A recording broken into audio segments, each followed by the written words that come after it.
تو اللہ کے نبی صلی اللہ علیہ وسلم کے صحابی حضرت مغیرہ بن شعبہ رضی اللہ تعالی عنہ سے روایت ہے کہ اللہ کے نبی صلی اللہ علیہ وسلم نے فرمایا کہ سورج اور چاند گرہن یہ اللہ کی نشانیوں میں سے سورج اور چاند یہ اللہ کی نشانیوں میں سے ایک نشانی ہے، کسی کی موت و حیات کی وجہ سے یہ ان پر گہن نہیں لگتا، لہذا جب تم انہیں دیکھو تو اللہ سے دعا کرو اور نماز پڑھو یہاں تک کہ یہ سورج اور چاند کا گہن جو ہے ختم ہو جائے۔ یہ روایت جو ہے صحیح بخاری اور صحیح مسلم کی ہے۔ لہذا سورج اور چاند گرہن جب لگے تو جمہور علماء کی رائے یہی ہے کہ دلیل کو اگر دیکھا جائے تو یہ سنت مؤکدہ ہے۔ بعض علماء نے اسے واجب قرار دیا ہے، لیکن یہ کیا ہے؟ یہ سنت مؤکدہ ہے۔ اور یہ نماز کیسے پڑھی جائے گی؟ اس نماز کا طریقہ یہ ہے کہ یہ 2 رکعت نماز پڑھی جائے گی۔ کتنی رکعت؟ 2 رکعت نماز پڑھی جائے گی۔ امام جب 2 رکعت نماز پڑھے گا تو اس کا طریقہ آپ جان لیجئے۔ پہلی رکعت کے لیے کھڑا ہوا اللہ اکبر، نیت باندھی، نیت کی دعائیں پڑھی، سورۃ تعوذ تسمیہ پڑھا، سورۃ الفاتحہ، اور اس کے بعد وہ لمبی قرات کرے گا، لمبی تلاوت کرے گا، ٹھیک ہے، لمبی تلاوت کرے گا۔ لمبی تلاوت کے بعد پھر اللہ اکبر، رکوع میں جائے گا، رکوع بھی لمبی کرے گا، پھر رکوع سے اللہ اکبر کہہ کے اٹھ کے نیت باندھ لے گا، پھر جو ہے تلاوت کرے گا۔ سورۃ الفاتحہ سے شروع نہیں کرے گا، بلکہ جہاں سے بھی چاہے اسے میسر ہو قرآن پڑھے۔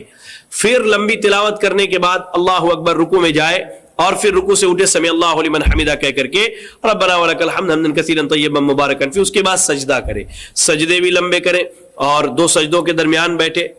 پھر دوسرا سجدہ کرے، پھر اٹھنے کے بعد جیسے پہلی رکعت پڑھا ہے ویسی پڑھے گا، یعنی ہر رکعت میں 2 رکوع اور 2 سجدے کرے گا، ہر رکعت میں 2 رکوع اور 2 سجدے کرے گا۔ لہذا قیام اور رکوع کیا ہے؟ یہ لمبے ہوں گے۔ اللہ کے نبی صلی اللہ علیہ وسلم نے ایسی ہی نماز پڑھائی، صحیح بخاری اور صحیح مسلم کی روایت ہے، اور آپ نے نماز اتنی لمبی پڑھائی کہ سورج کا گرہن جو ہے وہ چھٹ گیا اور سورج بالکل روشن ہو گیا۔ بعض روایتوں میں ہمیں جو ہے 2 رکعتوں میں 6 یا رکوع اور ایسے ہی 4 سجدوں سے زائد بھی ملتے ہیں۔ بعض روایتوں میں 4 اور 5 رکوع کا بھی تذکرہ ملتا ہے، لیکن زیادہ افضل اور بہتر یہی ہے کہ آدمی جو ہے 2 رکعت نماز پڑھے اور ہر رکعت میں 2 رکوع اور 2 سجدے کرے، ٹھیک ہے، ہر رکعت میں 2 رکوع اور 2 سجدے کرے، اور جو طریقہ میں نے آپ کو بتلایا انشاءاللہ وہی طریقہ بہتر ہے۔ اور نماز کسوف اور خسوف جو ہے با جماعت ادا کرنا بہتر اور مناسب ہے، کیونکہ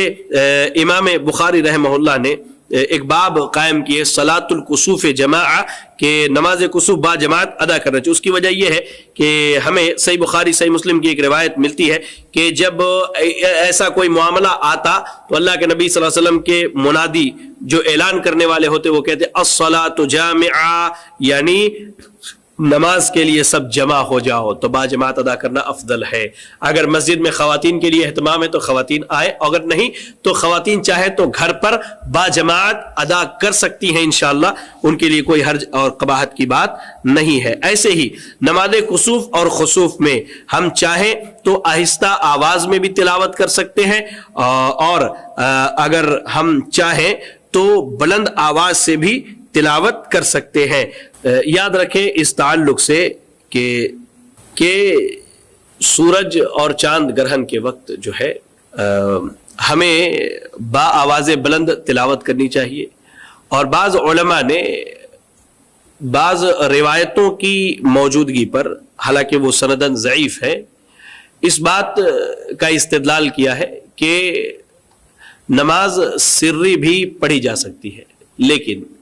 اس مناسبت سے آپ یاد رکھیں کہ اللہ کے نبی صلی اللہ علیہ وسلم نے 1 مرتبہ ہی کسوف کی نماز پڑھائی ہے، جیسا کہ صحیح احادیث سے ثابت ہے، تو اس میں آپ نے جہری قرات کی ہے، لہذا مناسب اور بہتر یہی ہے، جیسا کہ امام شوکانی رحمہ اللہ، عبد الرحمن مبارک پوری رحمہ اللہ، اور علامہ البانی رحمہ اللہ، امام احمد، امام اسحاق، امام منذر، اور ایسے ہی امام شافعی، امام مالک، امام ابو حنیفہ رحمہ اللہ، جمہور جو ہے وہ جہری قرات کے افضل ہونے کے قائل ہیں، لہذا مناسب اور بہتر یہی ہے کہ جہری قرات کی جائے اور بعض علماء نے سری قرأت کی اجازت دی ہے، لیکن راجح مسئلہ یہ ہے کہ جہری قرأت کی جائے۔ آئیے اس کے بعد جو ہے